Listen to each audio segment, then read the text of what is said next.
खुलुमबाय दिनैनि रादाबखौ फरायदों आं धृषरन बसुमतारी। दिनैनि सिरि गाहाय रादाबफोराव दङ नंखाय खौरां फोसावग्रा वेबसाइट पर्टेलफोरखौ गोख्रों नोजोर होनो आसाम सरकारनि बिथोन। बारग' एनडिएफबिनि मोनब्रैबो हानजाया दिसपुराव आसाम सरकारजों सावरायहैदों। दिनैबो थाबथानानै थायाखै पेट्रल डिजेलनि बेसेन बांनाया। इउपिपिएलनि साबा सोद्रोमाफोरा बिपिएफआव हाबहैदों।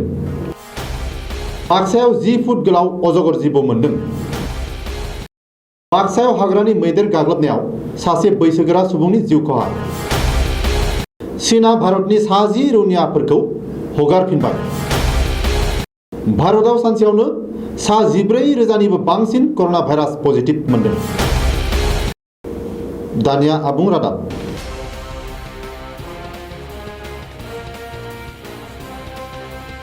आथिखालाव आसामाव माखासे खौरां फोसावग्रा वेबसाइट पर्टेल आरो बिजोंफोरखौ गोख्रोङै आसाम सरकारा नोजोर होनो बिथोन होदों।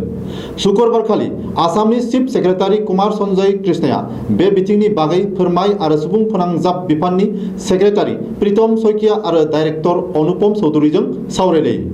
मख'थावनाय जायोदि माखासे खौरां बिजोंफोराव खायसे नंखाय खौरांफोरखौ फोसावनानै रायजो राजानि गेजेराव आराव खालामो। बेबायदि खौरां फोसावनाय वेबसाइट आरो ससियेल मिडियाखौ साइबार क्राइमनि खान्थिनि गेजेरजों गोख्रों राहा लानाय जागोन होन्नाबो जथुमनि गेजेरजों मिथिहोयो।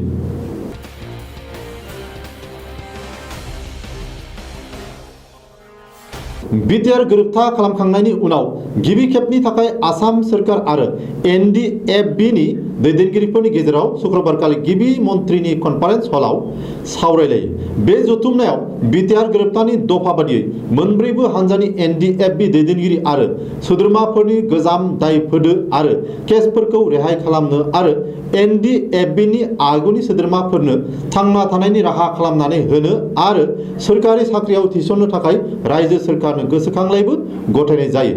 बबेखानि बे जथुमनि जोहै बिटिआर गोरोबथानि दफाफोरखौ थाबैनो मावफुंनो थाखायबो एनडिएफबिनि मोनब्रैबो हानजानि दैदेनगिरिफोरा रायजो सोरखारखौ नारसिनदों होननानै सुलुङाव मिथिनो मोननाय जादों।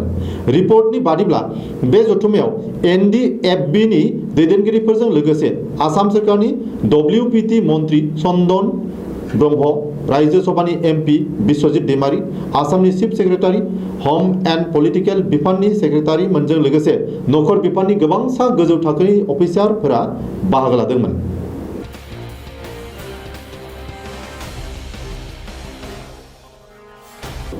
पेट्रल आरो डिजेलनि बेसेन बांनाया दिनैबो थाबथानायनि मुं लायाखै। दिनै 14थि सानावबो पेट्रल डिजेलनि बेसेना बांदों। रिपर्टनि बादिब्ला दिनै पेट्रलनि बेसेना लिटारफायाव 33 फैसा आरो डिजेलनि बेसेना 40 फैसा बांदों। बेजों लोगोसे रायजोआव दिनै लिटारफ्रोम पेट्रलनि बेसेना 83 रां 34 फैसा आरो डिजेलनि बेसेना 76 रां 89 फैसा जाफैबाय। मख'नो गोनांदि शुक्रबार खालिबो पेट्रलनि बेसेना 52 फैसा आरो डिजेलनि बेसेना 63 फैसा बांदोंमोन। बेबादिनो थांनाय बिस्थिबार खालिबो पेट्रल डिजेलनि बेसेन बांदोंमोन। टिभि सिरियालनि एपिसडफोर बादिनो 14थि सानावबो पेट्रल डिजेलनि बेसेना एसेब्लाबो लाद्रि बांनाया नोजोराव गोग्लैदों। जायनि जुनै सरासनस्रा रायजोफ्रा पेट्रल डिजेलनि बेसेन बांग्लाबलांनायखौ लानानै साननो गोनां जानानै फैदों।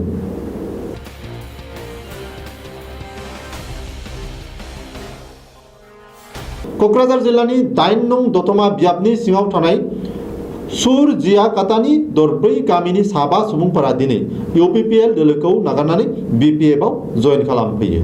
बेनि बागै क'क्राझारनि खौरांगिरि बिनन्जय नार्जारिया फोरमायहरनाय बादिब्ला नखरबाखौ नागारनानै सुरजियाकातानि दरब्रै गामिनि 162 नखरफोरा बिपिएफ दोलोआ गायसनजेननायनिफ्रायनो बिपिएफखौ हेफाजाब होबोखादोंमोन। नाथाय गुबुन दोलोखौ मदद खालामनानै थाबोनाय बै नखरफोराबो बिपिएफआव जयेन जाफैबाय।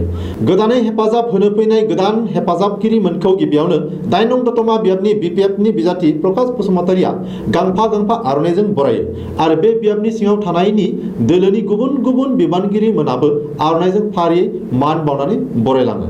बे हाबाफारिजोंनो लोब्बा लाखिनानै 8 नं दतमा बियाबनि बिपिएफ दोलोनि लेङाइ आफादगिरि महिला कुमार ब्रह्मआ खौरांगिरिफोरनि सिगाङाव गोदानै जयेन जाफैनायखौ नुनानै गोजोननाय मोन्दों होननानै फोरमायो आरो फैबाय थानाय समाव बिपिएफ दोलोआनो बिटिसिआव फिन खनसेबाव सरकार दाफिनगोन होननानै बुंथियो।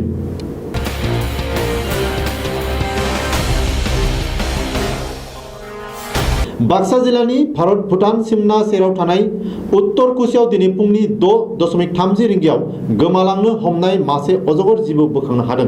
मख'थावनादि दिनै फुंनि 6.30 रिंगायाव उत्तर कुसियाव थानाय 64 नं SSP नि जवानफोरा गावसोरनि केम्प सेरजों बोहैलांनाय जपा दंनि सेराव बे जिबौखौ नुनो मोनो। लोगो लोगो SSB आ जायगानि मिथिंगा रैखाथि होग्रा NGO मानास चौकी इक' टुरिजम ससाइटिनो मिथिहोयो। फोरमायहरनाय लेखा NGO नि सोद्रोमाफोरा जायगायाव थांनानै SSB नि जोहै जिबौखौ बोखांहैयो।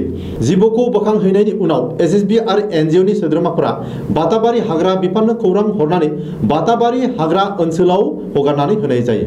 ओरैहाय NGO नि सोद्रोमाफोरा मिथिहोनाय बादिब्ला थांनाय साननैसोआव जोबोद जे अखा हाबाय थानायनि जाहोनाव भुटान हाजोनिफ्राय बोहैख्लायबोनाय फाग्ला दैमानि दैया गोबां बारायनो लानायाव बे जिबौआ बुखारजानानै सुबुं थानाय ओनसोलाव फैयो।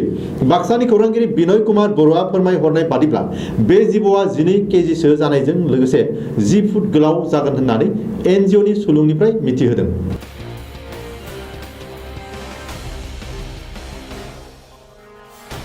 बाक्सा जिल्लायाव दासिमबो सोलिगासिनो दं मैदेर आरो मानसिनि दांगाया। शुक्रबारखालि आदार नागिरनानै जाहारनिफ्राय ओंखारबोनाय मैदेरनि गाग्लोबनायाव 73 बोसोर बैसोनि धनमाया दर्जी मुंनि सासे बैसोगोरा सुबुङा जिउ खोमानाङो। बे जाथाया जायो बाक्सा जिल्लानि निकासि पुलिस थानानि बेन्दोङाव थानाय 2 नं सान्तिपुर गामियाव। बाक्सानि खौरांगिरि बिनय कुमार बर'आ फोरमायहरनाय बादिब्ला आदार नागिरनानै जाहारनिफ्राय ओंखारबोनाय मैदेर फालोआ धनमाया दर्जीनि नखरनि अनगायैबो गामिनि माखासे मानि नखरफोरखौ सेफायनानै सिलिंखार खालामलाङो। शुक्रबारखालि फुङाव हाग्रा बिफान आरो पुलिसनि नुजाथिनायाव धनमाया दर्जीनि सहखौ बोखांनानै पस्टमर्टेमनि थाखाय मुसलपुराव दैथायहरनाय जायो। मख'नो गोनांदि बाक्सा जिल्लानि भारत भुटान सिमना ओनसोलाव जिउ खांनाय रायजोफोरनि सायाव हाग्रानि मैदेरा सानफ्रोमबो उदखार खालामबोगासिनो थानायनि उनावबो हाग्रा बिफाना बेखौ होबथानायनि जेबो राहा लानायनि अजद होदों होननानैबो जोंनिसिम खौरां हरदों।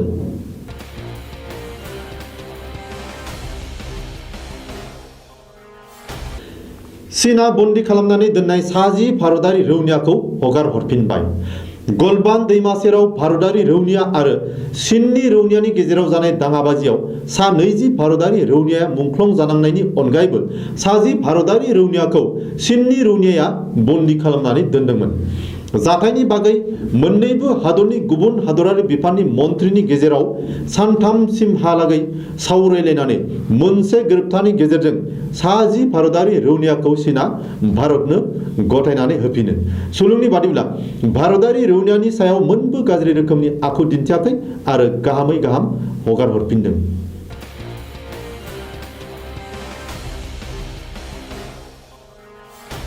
शनिबारखालि भारतआव सानसेयावनो 14,000निबो बांसिन कर'ना भाइरास सन्देर जानायनि रिपर्ट होदों। मिरु देहा बिफाननि खारिथि बादि भारतआव 24 घन्टानि गेजेराव 14,516 सुबुंनाव कर'ना भाइरास पजिटिभ मोनदों आरो 375 सुबुं थैनायनि रिपर्ट होदों। बेजों लोगोसेनो भारतआव कर'ना भाइरास सन्देर जानाया गासै 4 लाखनि खाथियाव दावखोबाय आरो थैनाया 13,000नि खाथियाव सहैबाय।